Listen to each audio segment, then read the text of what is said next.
Hello friends, welcome to our channel easy recipes. ఈరోజు easy రెసిపీస్లో మనం ఒక స్వీట్ రెసిపీ చూడబోతున్నామండి. అదేంటి అంటారా? అందరి ఫేవరెట్ అయిన జున్ను. ఈ జున్ను మనకి ఎప్పుడు కావాలంటే అప్పుడు జున్ను పాలు దొరకవు కదా, మరి ఎలా చేసుకోవాలి ఇప్పుడు అని అనుకుంటున్నారా? అలా ఏమీ అనుకోని అవసరం లేదండి. ఎప్పుడు కావాలంటే అప్పుడు మనకి జున్ను పాలు లేకపోయినా కూడా ఇంట్లో ఉండే వాటితోనే చాలా ఈజీగా చేసుకోవచ్చు. అది ఇప్పుడు ఎలా చేసుకోవాలో నేను మీకు చూపిస్తాను, చూసేయండి.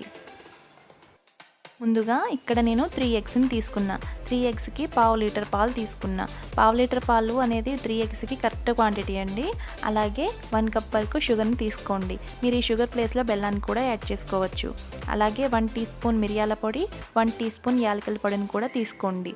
మీరు ఈ పాలు పచ్చి పాలు తీసుకున్నాను నేను ఇక్కడ. మీరు కావాల్సితే కాచి చల్లార్చిన పాలైనా తీసుకోవచ్చు. ఇప్పుడు ఈ పాలని మనం ఒక మిక్సీ జార్ తీసుకుని దానిలోకి వేసుకోవాలి. ఇలా అన్ని పాలని వేసుకున్న తర్వాత దీనిలోకి మనం షుగర్ని కూడా వేసుకోవాలి. ఇప్పుడు ఈ రెండింటిని బాగా మిక్సీ పట్టుకోవాలండి. ఇలా పట్టుకున్న తర్వాత మనకి ఈ మిశ్రమం చూడండి, మనకు కొంచెం బబుల్స్లా కనిపిస్తుంది కదా. ఇలా నురుగ వచ్చేంత వరకు మిక్సీ చేసుకున్న తర్వాత దానిలోకి మనం తీసుకున్న 3 ఎగ్స్ని కూడా ఇందులోకి యాడ్ చేసుకుందాం. ఇలా ఇదంతా వేసుకున్న తర్వాత దీన్ని కూడా ఒకసారి బాగా మిక్సీ చేసుకోండి. ఇలా మిక్సీ చేసుకున్న తర్వాత మనకి ఒక థిక్ కన్సిస్టెన్సీ వచ్చింది కదండి. ఇప్పుడు దీన్ని మనం ఒక గిన్నె తీసుకుని దానిలోకి వేసుకుందాం. ఇలా అంతా వేసుకున్న తర్వాత దానిలోకి మనం 1 టీ స్పూన్ మిరియాల పొడిని వేసుకోవాలి. దాని తర్వాత 1 టీ స్పూన్ యాలకుల పొడిని కూడా వేసుకోండి. ఇలా అంతా వేసుకున్న తర్వాత ఒకసారి బాగా కలుపుకోవాలి. ఇలా కలుపుకున్న తర్వాత దీన్ని ఒక స్ట్రైనర్లో వేసుకుని ఫిల్టర్ చేసుకోండి. ఇలా చేసుకుంటే మనం వేసుకున్న మిరియాలు అవి ఏమన్నా గడ్డలు ఉంటే కనుక తీసేయచ్చు. ఇప్పుడు స్టవ్ వెలిగించుకుని ఒక గిన్నె పెట్టుకుని దానిలోకి 2 గ్లాసుల వాటర్ వరకు యాడ్ చేసుకోండి. ఇలా వేసుకున్న తర్వాత మనం గిన్నెలో పెట్టుకున్న జున్ను మిశ్రమాన్ని కూడా దీనిలో పెట్టండి. దీని గిన్నె పైన ఏమి మూత పెట్టవలసిన అవసరం లేదండి. దాని మీద మూత పెట్టకుండా మనము ఆ పెద్ద గిన్నె మీద మూత పెట్టుకుంటే సరిపోతుంది. అలా పెట్టుకున్న తర్వాత దీన్ని 15 to 20 మినిట్స్ వరకు సిమ్లో పెట్టుకుని ఉడికించుకోవాలి.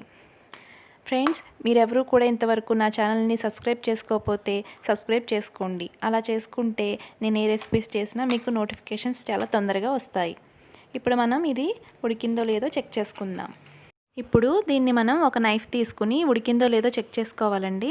నైఫ్ తీసుకుని ఇలా ప్రెస్ చేస్తే కనుక దానికి ఏమీ అంటుకోకుండా వస్తే ఇది మనకి కుక్ అయిపోయినట్టే. చూడండి ఎంత పర్ఫెక్ట్గా కుక్ అయిందో. ఒకవేళ అంటుకుంటే కనుక ఒక 5 మినిట్స్ వేసుకుని ఉడికించుకోండి. ఇప్పుడు దీన్ని మనం గిన్నెని బయటకు తీసుకుని కాసేపు చల్లారనిద్దాం.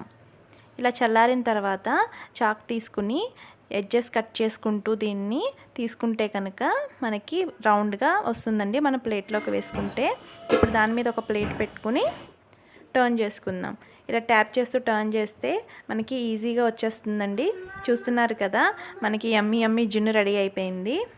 దీన్ని ఇప్పుడు మనం వేరే సర్వింగ్ ప్లేట్లోకి తీసుకుందాం. చూడండి ఎంత బాగా వచ్చిందో మనకి జున్ను.